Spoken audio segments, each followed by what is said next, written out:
எனக்கும் உமக்கும் என்ன, என்னை வேதனைப்படுத்தாதபடி உம்மை வேண்டிக் கொள்கிறேன் என்று மகா சத்தத்தோடே சொன்னான். அந்த அசுத்த ஆவி அவனை விட்டு போகும்படி இயேசு கட்டளையிட்டபடினாலே அப்படி சொன்னான். அந்த அசுத்த ஆவி வெகு காலமாய் அவனை பிடித்திருந்தது. அவன் சங்கிலினாலும் விலங்குகளினாலும் கட்டுண்டு காவலம் பண்ணப்பட்டிருந்தும் கட்டுகளை முறித்து போட்டு பிசாசினால் மனாந்தரங்களுக்கு துரத்தப்பட்டிருந்தான். தேவன் தாமே இந்த வாசித்த பகுதிகளை நம்முடைய இதயத்திற்கு ஆசீர் தருவாராக என்ற ஜெபசிந்தோடு அமர்ந்திருப்போம். பாருங்கள், இந்த பகுதி ஒரு மிகவும் பயங்கரமான, அருமையான, ஆச்சரியமான, அழகான ஒரு பகுதி. கர்த்தராகிய இயேசு கிறிஸ்துடைய வாழ்வில் நடந்த ஒரு சம்பவம். இங்கு போன முறை நாம் பார்த்தது போல இந்த முறையும் கர்த்தராகிய இயேசு கிறிஸ்துடைய தெய்வீக வல்லமையை நமக்கு இங்கே திரும்பவுமாக அறிவிக்கிற ஒரு பகுதி. இயேசு கிறிஸ்து தேவன் என்பதை நிரூபிக்கிற ஒரு பகுதி. ஸோ இயேசு கிறிஸ்துடைய வரலாற்றை தான் இந்த மத்தேயு, மார்க்கு, லூக்கா, யோவான் எல்லாம் இயேசு கிறிஸ்துடைய வரலாற்றை எழுதுகிறார்கள். History means his story. இல்லை, அவருடைய சம்பவம் தான் ஹிஸ்ட்ரி என்று சொல்வார்கள். அவருடைய இயேசு கிறிஸ்துடைய மலை பிரசங்கங்கள், இயேசு கிறிஸ்து செய்த அற்புதங்கள் எல்லாமே தேவன் மாத்திரம் செய்யக்கூடிய காரியங்களை, நல்ல கவனிங்க, தேவன் கடவுளால் மாத்திரம் செய்யக்கூடிய காரியங்களை யார் செய்தது? கர்த்தராகிய இயேசு கிறிஸ்து செய்தார். சாத்தானை மேற்கொள்ளும் அதிகாரம் யாருக்குண்டு? தேவனுக்குண்டு. அதே அதிகாரத்தை யார் செய்தது? கர்த்தராகிய இயேசு கிறிஸ்து செய்கிறார். விலங்கு, இந்த அனிமல் வேர்ல்டுன்னு சொல்லுவாங்க. சீசர்கள் மீன் பிடிக்கிறாங்க, ராம் முழுவதும் மீன் பிடிக்கிறாங்க, ஒரு மீனும் கிடைக்கல. இயேசு கிறிஸ்து சொல்றாரு, வலையை அப்புறமாக போடுங்கள் என்று சொல்றாரு. வலைகளியே மீன்களை எல்லாம் ஒரு இடத்துல கூடி வர செய்கிறாரு. இல்லையா? Animal world. தேவனுக்கு மாத்திரமே உள்ள அதிகாரம் யாருக்கு இருந்தது? கர்த்தராகிய இயேசுக்கு இருந்தது. போன தடவை பார்த்தோம் இல்லையா? காற்றையும் கடலையும், சுழல் காற்று, சூறாவளி காற்றை வருகிறது என்று சொல்லுவார்கள். இன்றைக்கு வரை காற்றையும் கடலையும் யாராலும் என்ன செய்ய முடியாது? அதட்ட முடியாது. தேவனால் மாத்திரம்தான் முடியும். அந்த காற்றையும் கடலை யார் அதட்டினது? கர்த்தராகிய இயேசு கிறிஸ்து. நோய்களுக்கு மேலே உள்ள அதிகாரம், நோய்களை சுகப்படுத்துகிற வல்லமை தேவனுக்கு மாத்திரமே உண்டு. அந்த வல்லமை யாருக்கு இருந்தது? கர்த்தராகிய இயேசு கிறிஸ்துவுக்கு இருந்தது. மரணத்துக்கு மேலே உள்ள அதிகாரம், மரித்தவர்களை உயிரோடு எழுப்ப வேண்டுமானால் தேவனால் மாத்திரமே முடியும். அந்த வல்லமை யாருக்கு இருந்தது? கர்த்தராகிய இயேசு கிறிஸ்துவுக்கு இருந்தது. இன்றைக்கு நாம் பார்க்க போகிறோம் பிசாசுகளுக்கு மேலே உள்ள அதிகாரம். தேவனுக்கு மாத்திரமே பிசாசுகளுக்கு மேலே அதிகாரம் உண்டு. இல்லை, அண்டர் வேர்ல்டு பீப்புள்னு சொல்லுவாங்க, இல்லைன்னா ஃபோர்ஸஸ் ஆஃப் ஹெல், விழுந்து போன தேவதூதர்கள். சாத்தான் கீழே வேலை செய்கிறவங்க ஒரு பெரிய 33 கோடின்னு சொல்கிறாங்க, எவ்வளோன்னு தெரியல இல்லையா? 1/3 தூதர்கள், விழுந்து போன தூதர்களை கட்டுப்படுத்துகிற வல்லமை யாருக்கு மாத்திரம்தான் உண்டு? தேவனுக்கு மாத்திரம்தான் உண்டு. அதே வல்லமையை இங்கே கர்த்தராகிய இயேசு கிறிஸ்து இந்த பகுதியிலே சாத்தானை கட்டுப்படுத்தும் வல்லமையை நாம் பார்க்கிறோம். ஸோ இயேசு கிறிஸ்து தேவன் என்பதை என்ன செய்ய வேண்டும்? நிரூபிக்க. இயேசு கிறிஸ்து தேவன் என்பதை நிரூபிக்க வேண்டும். அப்படி நிரூபிக்க வேண்டுமா? இல்லைன்றால் வாக்குத்தத்தம் பண்ணப்பட்ட மேசியா ஒரு செழிப்பான ஒரு உலகத்தை உருவாக்க வேண்டும். இந்த உலகம் இப்போ செழிப்பில்லாமல் கஷ்டமாக இருக்கு இல்லையா? ஒரு நாள் அவர் இந்த உலகத்தை எப்படி மாற்ற வேண்டும்? செழிப்பான ஒரு உலகமாக அவர் மாற்ற வேண்டுமானால், இல்லையென்றால் மகிமையான ஒரு நித்திய ராஜ்யத்தை அவர் உருவாக்க வேண்டுமானால், இல்லையென்றால் 1000 வருட அரசாட்சி, உலகத்தில் ஒரு செழிப்பான ஆட்சி, 1000 வருட அரசாட்சியை அவர் கொடுக்க வேண்டுமானால், இல்லையென்றால் சாத்தானை கட்டி அவருடைய தலையை நசுக்க வேண்டுமானால், அவர் தேவன் என்பதை என்ன செய்ய வேண்டும்? நிரூபிக்க. அவர் தேவன் என்பதை நிரூபிக்க வேண்டும். இந்த பகுதியிலே அவர் ஒரு பிசாசு பிடித்தவனை, இல்லைன்றால் கிட்டத்தட்ட ஒரு 2000 பிசாசு அவனுக்குள்ளாலே. 2000 பிசாசுன்னா ஒரு மனுஷனுக்குள்ள ஒரு சின்ன கட்டி இருந்தாலே என்ன செய்ய முடியாது? தாங்க முடியாது. இந்த பிசாசுகளுக்கு என்ன இல்லை?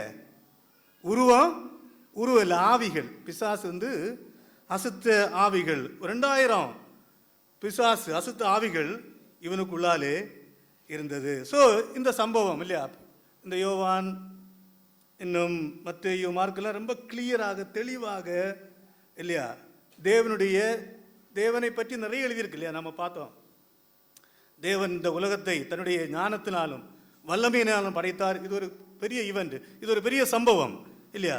இன்னும் தேவன் தூதர்களை படைத்தார், தேவனுடைய கேரக்டர், அநேக காரியங்கள் சொல்லப்பட்டிருக்கிறது. எல்லாவற்றை விட தேவன் இந்த உலகத்திலே எப்படி வந்தார்? மனிதனாக.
வேற எங்கேயுமே புதிய ஏற்பாட்டில் என்ன செய்ய முடியாது? பிசாசு பிடிச்சவங்களை நம்ம என்ன செய்ய முடியாது? பிசாசு பிடிச்சவங்களை பார்க்கவே அதிகமாக நாம் பார்க்க முடியாது. ஆனால் கர்த்தராகிய இயேசு கிறிஸ்து வந்தபோது பிசாசுடைய, ஆனால் தேவன் வரும்போது தேவனுடைய சமூகத்திலே, கர்த்தருடைய சமூகத்திலே பிசாசால் என்ன செய்ய முடியல? மறைந்து இருக்க முடியல. எல்லாம் வெளியே வருது, பிசாசு எல்லாம் எல்லாமே வெளியே வருது. இனி மகா உபத்திர காலத்திலே பிசாசுடைய அட்டகாசம் பயங்கரமாக, பிசாசுடைய அட்டகாசம் பயங்கரமாக இருக்கும். ஸோ அதுக்காக இப்போ பிசாசு இல்லைன்னு சொல்ல வரல. பிசாசு இப்போதும் இருக்கிறார். வான மண்டலமுள்ள பொல்லாத ஆவிகளோடு நமக்கு என்ன உண்டு? போராட்டம்.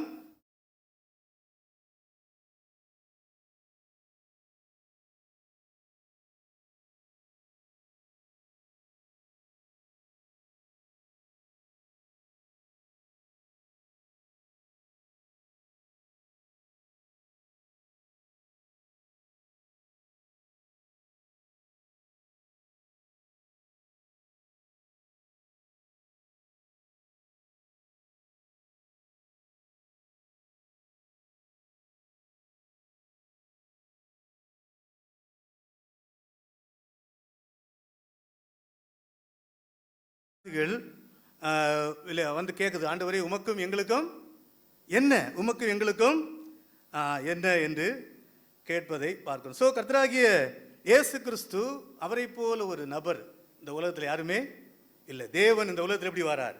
மனிதனாக அவர் இந்த உலகத்திலே வந்தார். அது வந்து ஒரு விசேஷமான டைம் இல்லையா. ஒரு முறை மாத்திரம் அவர் இந்த உலகத்திலே வந்தார். வரலாற்றிலே இது மிகப்பெரிய ஒரு சம்பவம். பிசி ஏடி இல்லையா. இயேசு கிறிஸ்துக்கு முன்னாலே, இயேசு கிறிஸ்துக்கு பின்னாலே இல்லையா. இது ரெண்டு சரித்திரத்தை ரெண்டாக பிரித்தவர் நம்முடைய கர்த்தராகிய இயேசு கிறிஸ்து. இனி சாத்தானையும் அவனுடைய வல்லமை எல்லாம் அழித்து விட்டு இனி ஒரு என்ன பிகேயா என்ன சொல்லலாம், 1000 வருட அரசாட்சியை ஆண்டவர் ஏற்படுத்துவார். பிசி ஏடி பிகே என்ன வேணாம் போகலாம். 1000 வருட அரசாட்சி ஏற்படுத்துவார். அதுக்கு பிறகு புதிய வானம் புதிய பூமி, நாம் நித்தியமாக அவரோடு கூட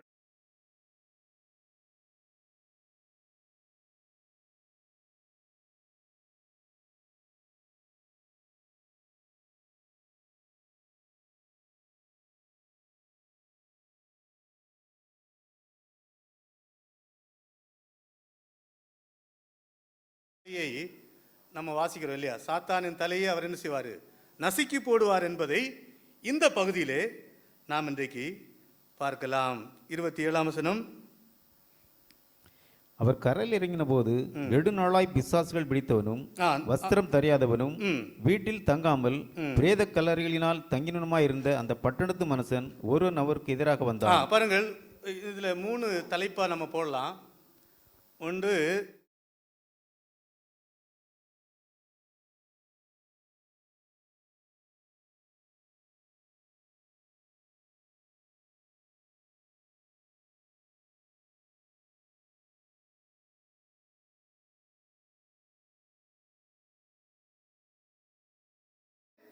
வல்லமை.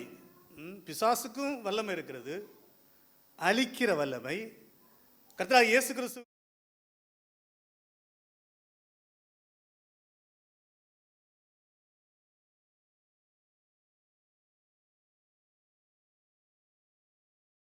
அது கர்த்தராகிய நாம் பார்க்க போகிறோம். லூக்கா 11 நீங்க கை வச்சிடுங்க. லூக்கா 11:20. லூக்கா 11:20.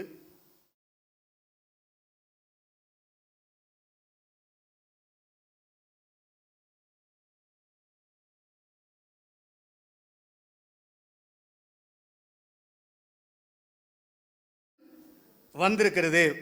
முன்னாலே பவர் இல்லையா? தேவனுடைய வல்லமை என்னால் கர்த்தருடைய புயம் இல்லையா? இந்த புயத்தை சொல்லுவான்.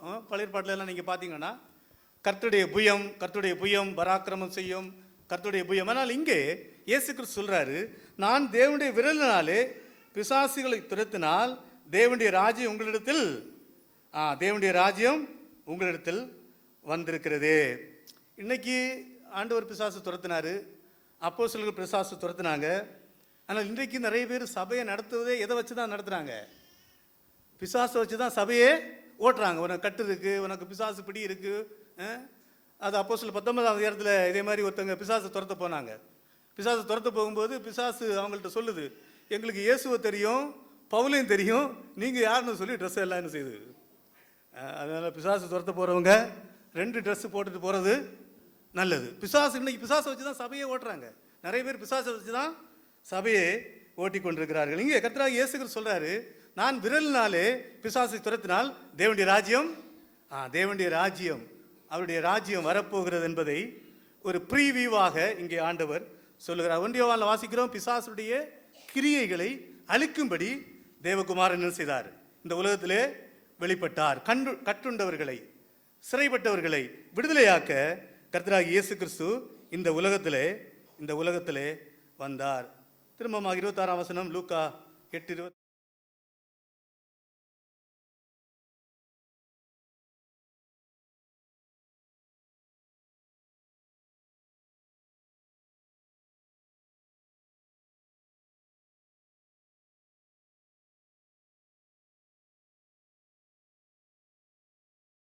அதான் நான் சொல்லேன், கிட்டத்தட்ட 2000 ஆவிகள் ஒரு மனுஷன் உள்ள இருந்தாலே நம்மளால தாங்காது இல்லையா?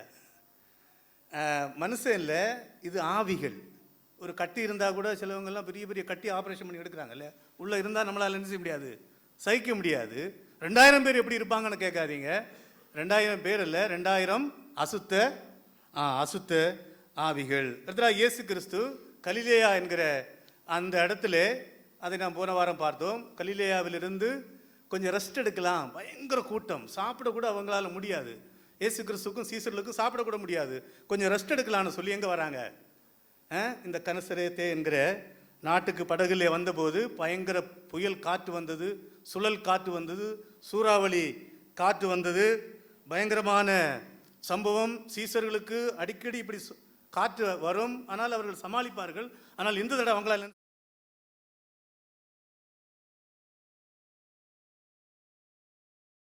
ஆண்டவர் வந்து அவர்கள் என்ன செய்யறாரு, அந்த காற்றையும் கடலையும் அதட்டி இப்போ காலையில நைட்டு அவங்க பெரிய ஒரு அதிர்ச்சியோடு, பயத்தோடு, சந்தோஷத்தோடு, ஆச்சரியத்தோடு படகுல என்ன செய்கிறாங்க, படகுல வராங்க.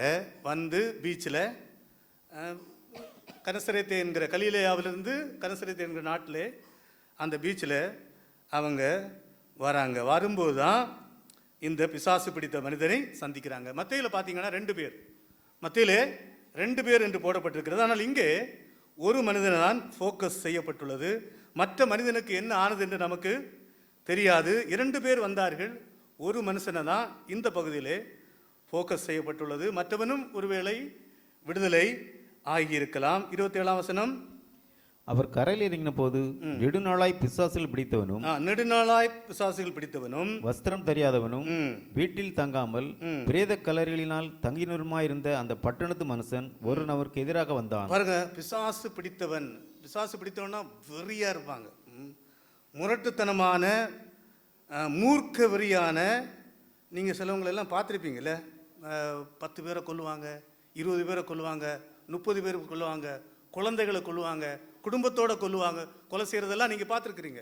வெறியா, பயங்கர வெறியாக இருப்பார்கள். இவங்களுக்கு பயங்கர பலம் இருக்கும். அசுத்த ஆவி இவர்களுக்குள்ளாலே பயங்கர பலம் இருக்கும். சிலவங்க ஜெயிலெல்லாம் தப்பிச்சு ஓடி வர பார்த்துருக்கீங்களே, பயங்கர பலமாக இவர்களுக்கு இருக்கும். இவங்க வந்து விழுந்து போன தூதர்கள், பாவம் செய்து தேவனோடு கூட, தேவன் சிருஷ்டித்த லூசிஃபர், அவனுக்கு கூட கொஞ்சம் பேர், ஒரு பெரிய கூட்டம் இருந்தது. பெருமை என்கிற பாவத்தில் அவன் என்ன செய்தான், கீழே தள்ளப்பட்டான். அந்த கூட்டத்தார் தான் இந்த இன்னொரு கூட்டம் இருக்கிறது, விபச்சாரம் என்கிற பாவம் செய்து அவர்களை நித்தியமாக அந்தகார சங்கிலினால் என்ன செய்யப்பட்டிருக்கிறது, கட்ட வைக்கப்பட்டிருக்கிறார்கள். இந்த கூட்டம் இப்போதும் சுற்றி கொண்டே இருக்கிறது.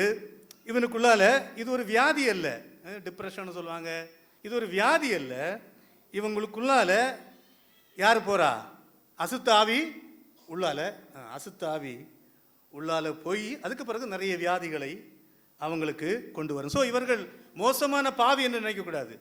சாத்தான் உள்ள போனதுனால இவங்க மோசமான பாவின்னு நினைக்கக்கூடாது. குழந்தைகளுக்கு கூட என்ன வருது, குழந்தைகள் கூட பிசாசு. நம்ம குழந்தைகளை ரொம்ப ஜெபம் பண்ணணும் குழந்தைகளுக்காக. அதான் குழந்தைகளை எல்லா கூட்டத்துக்கும் கூட்டிகிட்டு வந்து சபையில் வளரணும்.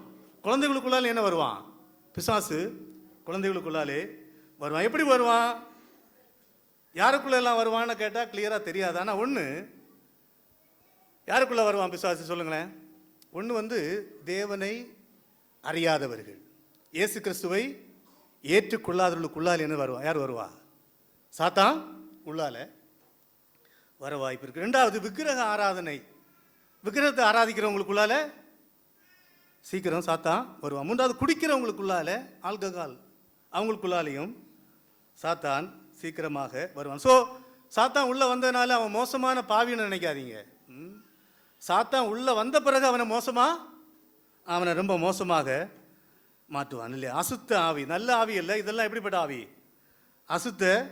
அசுத்த ஆவி. இது மனுஷனுக்குள்ளால தான், இன்னைக்கு மனுஷனுக்குள்ளால தான் இது.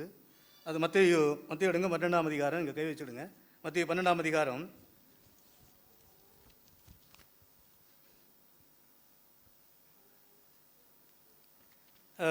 43, மத்தேயு 12:43 படிங்க, 45 வரை.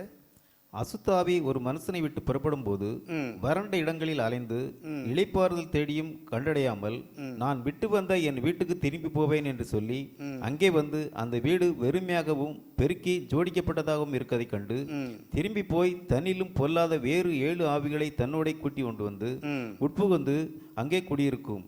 பாருங்க, அசுத்த ஆவி உள்ள வந்துன்னா பயங்கர பொல்லாதவளாக மாறிடுவாங்க. இன்னும் சிலத்தை கொண்டு வருவாங்க. அவங்களுக்கு இளைப்பாற இடம் இல்லாமல் திரும்ப என்ன செய்வாங்க, இந்த ஆண்டவரை ஏற்றுக்கொள்ளாதவர்கள், இயேசு கிறிஸ்து விசுவாசியாதவர்கள், விக்கிரகத்தை ஆராதிக்குள்ளாலே சாத்தா என்ன செய்வான், வெறித்தனமா ரொம்ப பொல்லாதவங்களா மாறி விடுவாங்க. அதான் லூக்கா 8:27 பாருங்கள். திரும்ப மகள் லூக்கா 8:24, நெடுநாள் பிசாசு பிடித்தவனும் வஸ்திரம் தெரியாதவனுமாக. பாருங்க, இவங்க வஸ்திரம் இருக்காது, இல்லை கொஞ்சம் தான் போட்டிருப்பாங்க, கிழிஞ்சு இல்லையா, வஸ்திரம் தெரியாதவர்களாக இருப்பார்கள். அதான் நாம் அப்போஸ்தலர் 19 நீங்கள் படித்தா தெரியும், எடுக்க வேண்டாம். சிலவங்க போய் பிசாசை துரத்த போகிறாங்க. அப்போ பவுலை தெரியும், இயேசுவை தெரியும், நீங்கள் யாருன்னு கேட்டு துணியெல்லாம் என்ன செய்வாங்க, துணியெல்லாம் கிழிச்சு விட்டாங்க. ஆதாமும் ஏவாளும் பாவம் செய்த உடனே அப்போ தான் அவங்களுக்கு நாங்கள் யார் என்று தெரிந்தது, தாங்கள் நிர்வாணிகள், நாங்கள் பாவிகள், இச்சை வந்தது, ஒருவருக்கு இச்சைக்கப்பட்டாங்க. ஸோ அவர்கள் இலைகளை எடுத்து தைத்து தற்காலிகமானது, அதில் வெயில் வந்தால் காஞ்சு போவோம், தற்காலிகமாக தங்களுடைய மானத்தை தங்களுடைய நிர்வாணத்தை மறைப்பதற்காக உடுத்தி கொண்டார்கள். தேவன் வந்தார், ஒரு விலங்கை அடித்தார், அந்த மிருகத்தை அடித்து அந்த மிருகத்துடைய தோலை எடுத்து அதற்கு என்ன செய்தார், அவர்களுக்கு நிரந்தரமாக ஒரு மறைவை அவர்களுக்கு உட்படுத்தினார். ஸோ பாவம் வந்ததிலிருந்தே மக்கள் இந்த உடம்பை மறைக்க தொடங்கினாங்க. செக்ஸுவல் டிசையர் வந்தது, இச்சைகள் வந்தது. இதனால இயற்கையாகவே உடம்பை மக்கள் என்ன செய்தாங்க, பாவம் வந்த பிறகுதான் உடம்பை மறைக்க தொடங்கினார்கள். அது மாத்திரமல்ல, சாத்தானும் அவனை வேதனைப்படுத்துகிறான். அவன் குளிர்காலம் பயங்கர குளிராக இருக்கும், அவனுக்கு சூடு தேவை, அனல் தேவை, ட்ரெஸ் போடணும், ஆனால் அவனை வேதனைப்படுத்த வேண்டும் என்று சொல்லி இந்த அசுத்த ஆவிகள் என்ன செய்யலை, அவனை ட்ரெஸ் போடவே விடலை. பயங்கரமான வேதனைகளை அந்த சாத்தான் அசுத்த ஆவி அவர்களுக்கு ட்ரெஸ் இல்லாமல், வஸ்திரம் தெரியாமலும். இன்னும் மார்க் 5:5 எடுங்க, கை வச்சுடுங்க. மார்க் 5:5.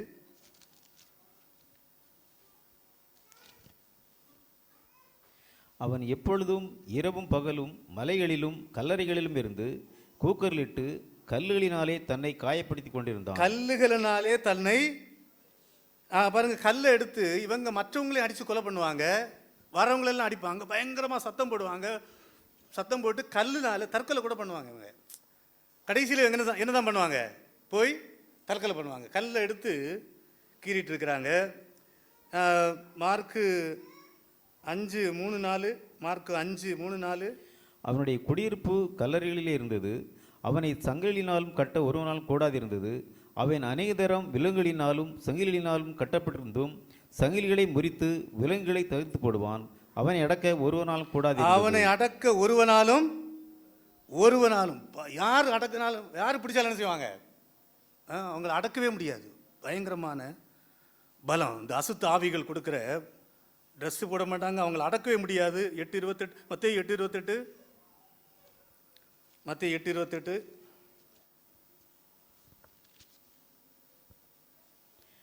அவர் அக்கறையிலே கெர்கனேசர் நாட்டில் வந்தபோது பிசாசு பிடித்திருந்த 2 பேர் பிரேத கல்லிலிருந்து புறப்பட்டு அவருக்கு எதிராக வந்தார்கள்.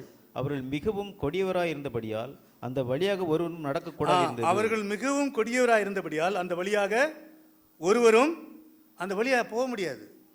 கல்லறையில் தான் இருப்பாங்க, வீட்டில் இருக்க மாட்டாங்க. கல்லறையில், வனாந்திரமான கல்லறையில் இருப்பாங்க. அங்கேருந்து ஓடி சத்தம் போட்டு ஓடி வந்து யாராவது வந்து அடித்து கொலையே பண்ணுவாங்க, அடிப்பாங்க, கொலை பண்ணுவாங்க.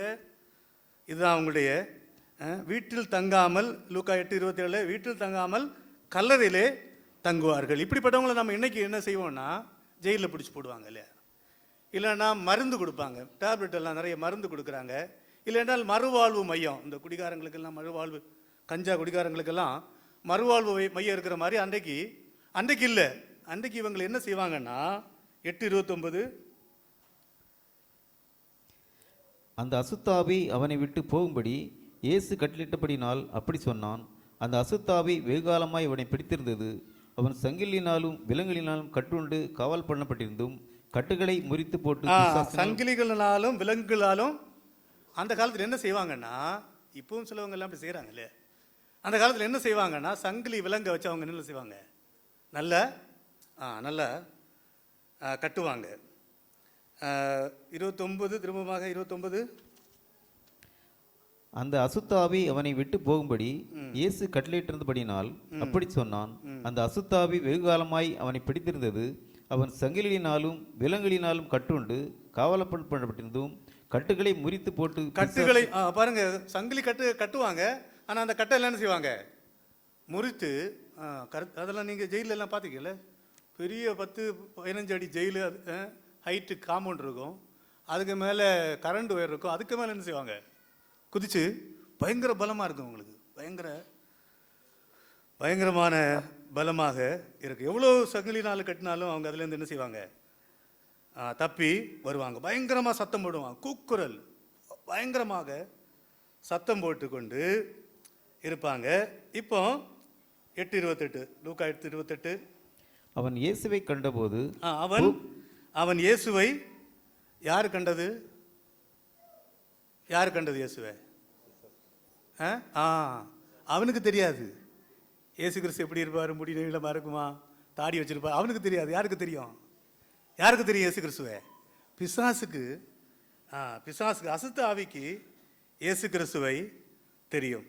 29.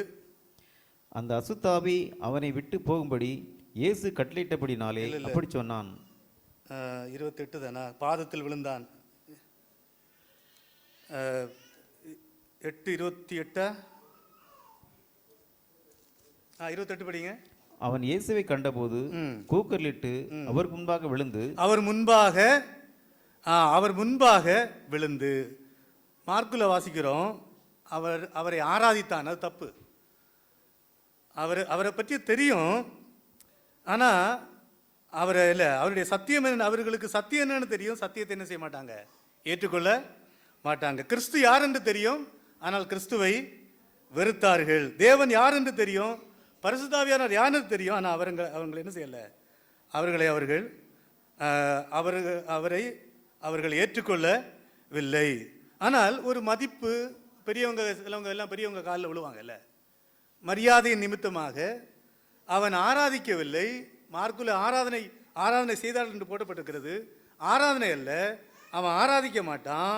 ஆனால் ஒரு மரியாதை நிமித்தமாக அவருடைய பாதத்திலே விழுந்து. ஏனென்றால் இவர்தான் எங்களுடைய ராஜா, இவர்தான் கர்த்தர், எங்களை நித்தியமாக அழிக்கப் போகிறவர், நித்தியமாக எங்களை நரகத்திலே தள்ள போகிறவர் இவர்தான் என்பது அவர்களுக்கு தெரியும். அதான் அவருடைய பாதத்திலே விழுந்து. இல்லையா? நம்ம யாக்கோபுல வாசிக்கிறோம், பிசாசுகளும் அவரை விசுவாசிப்பது மாத்திரமல்ல நடுங்குகிறது. பிசாசுகள் விசுவாசிப்பது மாத்திரமல்ல, அவரை பார்த்து என்ன செய்கிறது, நடுங்குகிறது. ஸோ இந்த பிசாசுகள் ஆண்டவரை பார்த்த உடனே அதிர்ச்சி அடைந்து, பீதி அடைந்து, பயந்து, தேவன் வந்து நிற்கிறார், தேவனுக்கு முன்பாக இருக்கிறோம், தேவனுடைய சமூகம் நமக்கு முன்பாக இருக்கிறது என்று சொல்லி 29ஆம் வசனம் 8 லூக்கா 8:29, இயேசுவே உன்னதமான தேவனுடைய குமாரனே. பாருங்கள், அவர்களுக்கு தெரியுது இல்லையா, ஒரு வினோதமான சாட்சி. தேவன் தன்னுடைய குமாரனை பற்றிய சாட்சி யார் மூலம் கொடுக்கிறாரு? பிசாசு இல்ல, அசுத்த ஆவிகள் மூலம். இவர் யாரு? உன்னதமான தேவனுடைய குமாரன். கர்த்தராகிய இயேசு கிறிஸ்து யாரு? உன்னதமான தேவனுடைய குமாரன் என்பதை இங்கே இந்த பிசாசுகளுக்கு கால வரம்பு இல்லை, வயது வரம்பு இல்லை, இல்லை பிறப்பு இல்லை, பயங்கர நாலேஜ், உங்களுக்கு பயங்கர நாலேஜ். எனக்கும் உமக்கும் என்ன, ஏன் இங்கு வந்தீர், இப்போது ஏன் இங்கு வந்தீர், என்னை வேதனைப்படுத்தாதபடி உம்மை வேண்டிக் கொள்ளுகிறேன், உன்னதமான தேவனுடைய குமாரனே என்று. பாருங்கள், பிசாசுகள் மூலம் தேவன் தன்னுடைய குமாரன் இவர்தான் தேவன் என்பதை சாட்சி கொடுப்பதை பார்க்கலாம். ஓல்ட் டெஸ்டமென்ட்ல உள்ள வார்த்தை உன்னதமான தேவன் என்பது ஓல்ட் டெஸ்டமென்ட்ல வார்த்தை. அதே வார்த்தையை நம்ம லூக்கா 1ல பார்க்கிறோம் இல்லையா, அந்த குழந்தை எடுத்துட்டு உன்னதமான தேவனுடைய குமாரன் என்று அங்கே நாம் அதை வாசிக்கிறோம். அப்படி என்றால் சர்வ வல்லமையுள்ள தேவன், வானத்துக்கும் பூமிக்கும் ஓனர் இல்லையா, பரலோகத்திற்கும் பூமிக்கும் ஓனராக இருப்பவர் தான் இந்த உன்னதமான தேவனுடைய குமாரன். பாருங்க, சாத்தானுக்கு தெரியுது இல்லையா இவர் யார் என்று. யெகோவா விட்னஸுக்கு தெரியாது இயேசு கிறிஸ்து யார் என்று, யெகோவா விட்னஸுக்கு தெரியாது, யூதர்களுக்கு தெரியாது இயேசு கிறிஸ்து யார் என்று. மோர்மன் என்ற ஒரு குரூப் இருக்கு, இயேசு கிறிஸ்து யார் என்று அவங்களுக்கு தெரியாது. நிறைய பேருக்கு இயேசு கிறிஸ்து யார் என்று தெரியாது, ஆனால் அசுத்த ஆவிகளுக்கு தெரியுது. இவர்தான் யாரு? உன்னதமான தேவனுடைய குமாரர், இவர்தான் கர்த்தர், இவர்தான் ராஜா, எங்களை நித்தியமாக நரகத்திலே அழிக்கப் போகிறவர் இவர்தான் என்பது தெரிகிறது. வெளிப்படுத்தின புஸ்தகம் எழுதப்படவில்லை, அங்கதான் 19-20 நரகத்திலே சாத்தானும் அவனுடைய தூதர்களுக்காக உருவாக்கப்பட்ட நரகத்திலே இவர்கள் எல்லாம் தள்ளப்படுவார்கள் என்று அங்கதான் எழுதப்பட்டிருக்கிறது. எழுதப்படுவதற்கு முன்பாகவே அவங்களுக்கு தெரியுது இவர் யாரு, எங்களுடைய தலைவிதி யாருக்கு கையில் தான் இருக்கு? எங்களுடைய தலைவிதி இவர் கையில் தான் இருக்கு. எங்களை நரகத்திலே அழிக்க வல்லவர். எங்களுக்கும் உமக்கும் என்ன? எல்லாம் தெரிஞ்சும் கேட்குறாங்க, எனக்கும் உமக்கும் என்ன ஏன் கேட்டாங்க? ஒரு வசனம் மத்தேயு 8:29 படிச்சிங்கன்னா தெரியும். மத்தேயு 8ஆம் அதிகாரம். அவர்கள் அவரை நோக்கி, இயேசுவே தேவனுடைய குமாரனே, எங்களுக்கும் உமக்கும் என்ன? எங்களுக்கும் உமக்கு என்ன? காலம் வரும் முன்னே எங்களை கவனிச்சிங்களா? காலம் வரும் முன்னே எங்களை வேதனைப்படுத்த இல்லையா? நரகம் இன்னுதான். ஏன் இப்ப வந்தீரு? முதல் முறை வரும்போது அவர்களை அழிக்க வரவில்லை. ஆனா அவங்க கேட்கறாங்க, அதான் கேட்கறாங்க, என்ன இப்ப எதுக்கு இங்க வந்தீங்க? இப்ப திடீர்னு என்ன இங்க வந்திருக்கீங்க? எங்களுக்கு இன்னும் தானே நரகம் கடைசியில் தானே எங்களுக்கு கிடைக்கும். எங்களை வேதனைப்படுத்துவது இப்போது அல்ல, இப்போது இல்லையே, இனி ஒரு நாள் தானே நீர் எங்களை வேதனைப்படுத்துகிறீர். இது டைம் அல்லவே. நீர் எருசலேமுக்கு போக வேண்டும். எருசலேமிலே போய் அங்கே நீர் மரிக்க வேண்டும், சாக வேண்டும், கடைசி பலியாக நீர் பலியாக வேண்டும். அதுக்காக தான் நாங்கள் எல்லாம் ரெடி ஆகிட்டு இருக்கிறோம். நீர் எங்களை என்ன இப்போது எங்களை வேதனைப்படுத்த வந்தீரா? அதான் கேட்குறாங்க இல்லையா? காலத்துக்கு முன்னே எங்களை வேதனைப்படுத்த வந்தீரா? கடைசியாக தான் எங்களை தண்டிப்பீர், இப்பொழுதே எங்களை தண்டிக்க வந்தீரா? சாத்தானுக்கு தெரியும், அவர் ஒரு ஆட்டை போல அடிக்கப்பட அவர் கொண்டு போகப்பட வேண்டும், மனுஷரால் புறக்கணிக்கப்பட வேண்டும். அவங்களுக்கு இன்னும் டைம் இருக்கிறது என்று தெரியும். எங்களை வேதனைப்படுத்தாதபடி வேண்டிக் கொள்ளுகிறேன். மத்தேயு 5, மார்க் 5:7 படிங்க. மார்க் 5:7. இயேசுவே உன்னதமான தேவனுடைய குமாரனே, எனக்கும் உமக்கும் என்ன? என்னை வேதனைப்படுத்தாதபடிக்கு தேவன் பேரில் உமக்கு ஆணை என்று தேவன் பேரில் சத்தியம் பண்ணி கொடுன்னு கேட்குறாங்க. ஆண்டவர்கிட்ட போய் கேட்குறாங்க, கடவுள் பேரில் என்ன செய், சத்தியம் பண்ணி கொடு, எங்களை வேதனைப்படுத்த மாட்டோம். ஆண்டவர் அப்படி சத்தியம் பண்ணி கொடுப்பாரா? ஆண்டவர் அப்படி சத்தியம் பண்ணி கொடுக்க மாட்டார். என்ன வேதனைப்படுத்தணும்? அதான் 8:31, லூக்கா 8:31. தங்களை பாதாளத்திலே போக எங்களை வேதனைப்படுத்தாதபடிக்கு என்றால் எங்களை பாதாளத்திலே போடாதபடிக்கு இல்லையா? Bottomless bit. பாதாளம்னு சொன்னா நம்ம ஒரு 10 அடி கிணறை பார்த்தாலே பயப்படுவோம் இல்லை? 100 அடி கிணறு. பாட்டம்லெஸ் பிட்னா அதுக்கு என்ன இல்லை, முடிவே போயிட்டே இருக்கும். பாதாள நோ பாட்டம் இல்லையா? முடிவில்லாத குழி. தமிழில் என்ன சொல்லலான்னு தெரியல. பாட்டம் ரெவலேஷனில் நீங்கள் வெளிப்படுத்தின விசேஷத்தில் இதை கிளியராக படிக்கலாம். ஸோ கர்த்தராகிய இயேசு கிறிஸ்துவை குறித்த ஒரு மிகப்பெரிய ஒரு ஸ்டோரி தான் இது இல்லையா? அந்த மனிதனை குறித்த ஸ்டோரி மாத்திரமல்ல, இந்த பகுதி யாரை குறிக்கிற ஸ்டோரி? கர்த்தராகிய இயேசு கிறிஸ்துவை குறிக்கிற ஒரு ஸ்டோரி. கர்த்தராகிய இயேசு கிறிஸ்து இல்லையா? இன்னும் எப்போ நமக்கு வருவார்னு தெரியல. முதல் வருகையிலே சாத்தானை அழிக்க வரவில்லை, சாத்தானுடைய கிரியைகளை அழிக்க வந்தார். இன்னைக்கும் சாத்தான் செயல்பட்டு இருக்கிறான், சாத்தான் இன்னைக்கும் செயல்படுகிறான். ஆனால் ஒரு நாள் கர்த்தராகிய இயேசு கிறிஸ்து இந்த எல்லா சாத்தானையும் அவனுடைய தூதர்களையும் என்ன செய்வார்? கட்டி பாதாளத்திலே என்ன செய்வார்? வட்டி பாதாளத்திலே. ஸோ சாத்தானை கர்த்தர் உங்களுடைய உலகத்தை சாத்தான் பிடியிலிருந்து இயேசு கிறிஸ்து விடுவிப்பாரா? கண்டிப்பாக என்ன செய்வார்? கண்டிப்பாக விடுவிப்பார். நரகத்தின் வல்லமையிலிருந்து, சாத்தானின் வல்லமையிலிருந்து இயேசு கிறிஸ்து உலகத்தை விடுவிப்பாரா என்று கேட்டால் என்ன செய்ய? கண்டிப்பாக ஒரு நாள் விடுவிப்பார். எல்லாவற்றுக்கும் மேலாக உங்களை சாத்தானின் வல்லமையிலிருந்து அவரால் விடுவிக்க முடியுமா? கண்டிப்பாக விடுவிக்க முடியும். அவர் இந்த சாத்தானை அந்த மனிதனிலிருந்து அப்புறப்படுத்துவதை நாம் அடுத்த வாரம் கர்த்தர் சித்தமானால் அடுத்த பகுதியிலே நாம் பார்க்கலாம். ஜெபித்து இந்த கூட்டத்தை நாம் முடிக்கலாம். அன்புள்ள பரலோக பரம பிதாவே,